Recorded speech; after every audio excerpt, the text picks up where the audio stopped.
organisé avec la Tate Britain l'exposition du Petit Palais, les impressionnistes à Londres, artistes français en exil, aborde un chapitre méconnu de l'histoire de la peinture et de la sculpture française.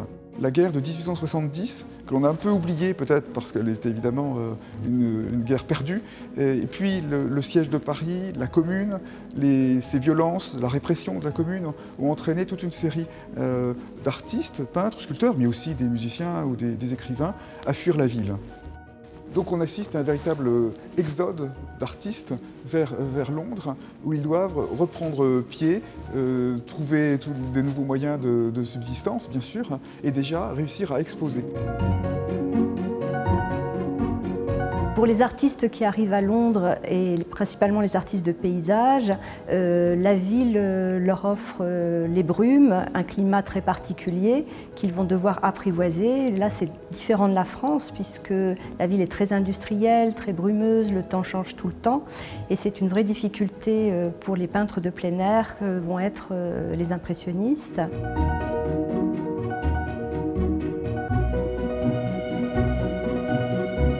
Au-delà de tous les problèmes matériels que ces artistes doivent gérer avec leur famille à Londres, il faut aussi qu'ils puissent exposer, trouver de nouveaux collectionneurs et mécènes. Certains ont pris avec eux des œuvres plus anciennes qu'ils peuvent montrer, d'autres pas.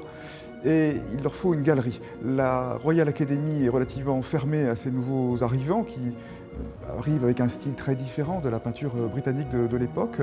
Et c'est un marchand, Paul Durand-Ruel, qui avait amené avec lui son stock d'ailleurs, qui va ouvrir une succursale à Londres et essayer de montrer ces artistes. Certains comme Daubigny ont une réputation certaine. Ce sera plus difficile pour Claude Monet ou Pissarro, dont il n'arrivera d'ailleurs pas à vendre les œuvres.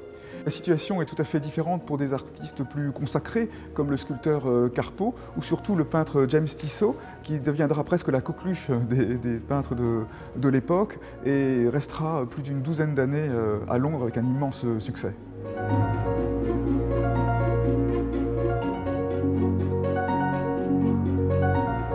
Cette exposition, c'est aussi une histoire d'amitié, de rencontre entre les artistes français, les artistes anglais, les collectionneurs, ceux qui vont accueillir ces exilés avec un esprit ouvert, prêts à se confronter à cette nouveauté que les Français apportent. Les rencontres ont lieu dans les cafés, dans les pubs, aussi à la Grosvenor Gallery, qui est le nouveau lieu d'exposition à la mode, plus ouvert à la nouveauté que n'est la Royal Academy. Et c'est donc tout ce réseau de sociabilité, d'entraide, d'amitié que l'exposition présente également.